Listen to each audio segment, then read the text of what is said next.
I am going to explain you important terms related to Google Scholar. In the previous video, I have explained you how to create Google Scholar profile. So with the help of your Gmail ID, I have explained all the procedure.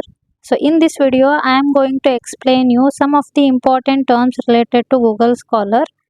Before going to start, if you are new to my channel, please subscribe my channel for upcoming videos. So let us start. So here I will click on the first link, Google Scholar. So I will go to my profile. I have already created my profile while pursuing my PhD. So after completion of my PhD, so the citation score you can see also H index and I10 index. So after completion of PhD, I am continuing my research. So right now this is my Google Scholar profile with citations, H index and I10 index. So it may take few time to increase your citations, and it depends upon how the papers you have published and how the citations are going to be considered. So as I said, the important terms related to Google Scholar, which we call the citations, H index and I10 index. What actually these terms have the meaning. So first we can go for citations. So here for my published research articles, I have 31 citations overall, and if we consider since 2019, 30. Actually, I have started my research career since 2018, so it may take time to publish your articles. So after publication, once you upload your research articles to the Google Scholar, those who are going to read your papers, if they are going to include your paper, then you are going to have the citation. So you must have the patience, or it may take few years. So let us know about citation first. So citation, if we want to define,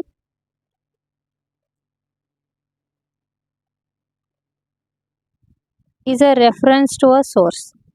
That means if you are reading any of the research article related to your research work, then you are going to add their paper details in your research article. That means what? References. At the end, you are going to write the references in your research article. Nothing but you are reading someone work, and you are representing in your research work. So that's why citation is a reference to a source, and citation is the way you tell your readers that certain material in your work came from another source. If you are doing any of the research work, so similarly someone has already done that work. So once you want to have the idea how they have carried out the similar work, then you are going to read their paper. Once you read, you are going to include some of the uh, words or some of the related work. Then you have to give the reference to them. That is what the citation. So it is also gives your readers the information necessary to find the location details of that source on the reference or work cited page. If you add your citation, means if you are reading, if you are referring any of the research article, if you are including in the reference, and someone another researchers, if they read your paper, they want to know the paper that you have studied, from which source you have studied. If you add the citation, they are going to get clear idea. So I will explain you with one of the example. And a citation must include set of parentheses. So it may be a para or lines or words you have drawn from another source. So there are different types of citations. MLA, Modern Language Association System, and the Harvard system, okay, and then MHRA, Modern Humanities Research Association System, and American Psychological Association. So there are different types of citations are there. So let us take one example here to understand exactly what do you mean by citation. So let us take one of my paper here. So I am going to click on this. So this is my research article. So it is available in PDF form. So once I click on that, we are going to have the complete research article. So here you can see I have in introduction in this para I have mentioned in the square bracket 1 to 5. Nothing but these are what citations. So these whatever the line or para that I have made is with the help of these references or paper 1 to 5. If I go to, and similarly here also 6 to 9. So wherever you are going to refer the papers, you need to add the related citations. So 1 to 5, if I go to the last page, nothing but here are the references. So 1 to 5, these are the papers that I have studied related to my work. So these are similar works that has been carried out related to my work. So I have mentioned here 1 to 5. So similarly, throughout the paper, so which are the similarity work or the same kind of work that has been done, you need to add the references. So if you add the references, they are going to get the citations. So like that, if you have published this paper, if someone reads your paper, if they add the reference in their paper, then you are going to get the citation.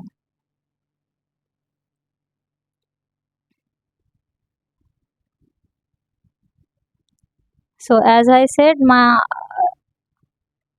till now I have 31 citations overall. So totally I have published 20 research articles, but it may take time to increase your citations and depends upon how the publication you have made. If you take UGC care or if you take Scopus or Web of Science, it will be identified easily, citations.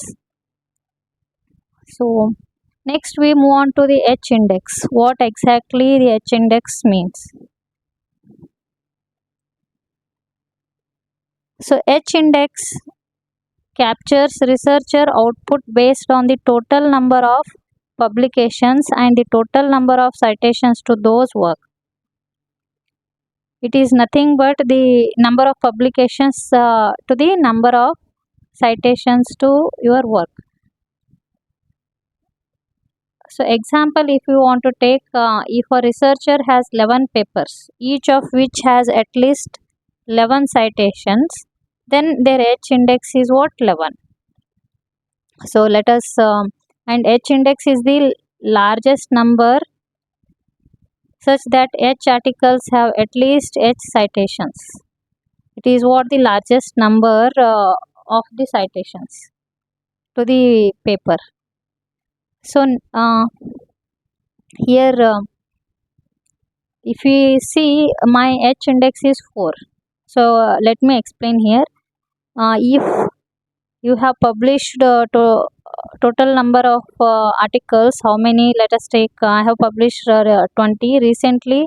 I have published in this year, so it may take time to increase the citation as well as H index. So if we take the articles that have been cited maximum, you can see 8, 8, 4, 4, 2, and so on.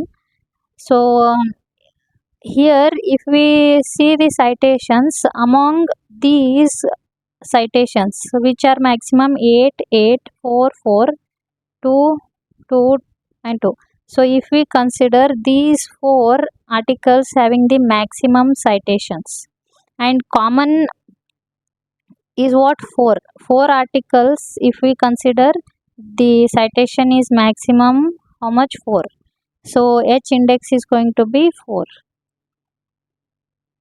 So if you have the maximum citations for the 3 articles, and the H index is going to be 3. So here the maximum citations for the 4 articles, if we consider, the common number is 4 here. So that's why H index is 4 here. So like that the H index is going to be identified with maximum number of citations, and that must be common for other papers also. Okay. So next one, if we want to take I10 index, and before that H index, if we take for a research student or the research scholar, it may lie between 1 to 5. So here recently I have started my research career, so it is 4. So if we take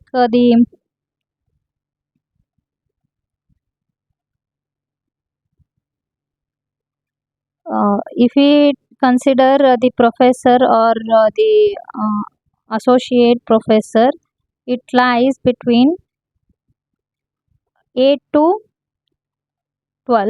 And if we take a professor, their H index lies between 15 to 20. Okay. For research scholar or the research student, if you take 1 to 5, and the if we take postdoctoral student, it may lie between 2 to 12. Then assistant professor 4 to 35. Professors nothing but assistant, associate, or professors. So it depends upon number of publications and citations. So next we can go for I10 index. So the I10 index, as the name indicates here, I10, the author, I10 index is the number of articles published by the author that have been received at least 10 citations. So that's why the name has been given I10. So the number of articles that has been published by author, it must have 10 citations for that particular article. It is used to provide additional information about a researcher's impact beyond the H index. So it is going to provide you the information more than your H index, which can obscure high impact papers or highly productive authors. That means your research work is going to be identified by the scholarly or the community, because if I10 index is high, then your impact factor, or the you are going to have high impact papers and highly productive research work that has been done by you. So the H index and I10 index, what is the difference, you must know. So here if we take, as I have recently started my work, so it may take time to increase I10 index. So if I take any one of the researcher, so here you can see I have searched the researcher work related to my work. So here the papers related to this name you can observe here. So first paper, if I consider here the citations, If you see, it has been cited among 254 citations it has. And as I said, there are different types of citations: MLA, APA, Chicago, Harvard, Vancouver. So different types of citations are available. It has been published in all nine. It is available in all nine versions. So if I click on this author, so to explain I-10 index, just I am searching this. So here you can see the number of citations, more than 1000, and H index 17, and I-10 index is 27. Means among the published articles of this author have the 10 citations for 27 publications. One article must have 10 citations. So there are 27 articles which have 10 citations for each paper. So like that, you are going to come across I-10 index. So what is the difference between H index and I-10 index? So H index reflects both the number of publications and the number of citations per publication. As I given the example, so here is the one more example. A scientist with H index of 20 has 20 papers cited at least 20 times. If we take 10, it has been cited by 10 times. So here I-10 index is the number of articles with at least 10 citations. Only one article if you take, it must have 10 citations. So like that, there is a difference between H index and I-10 index. How you can increase your citations or the H index, I-10 index? So publishing a lot of highly cited articles will increase your H index. On the other hand, getting lot of citations on only one or two papers will not increase your H index or I-10 index, because you have to publish many of the research articles, and that must have the productive work. Then only your H index and I-10 index is going to increase. So this is all about the information regarding citation, H index, I-10 index, and how exactly you can identify all these important terms. I hope this is helpful for you. If it is helpful, please like, share and subscribe my channel. Thank you for watching.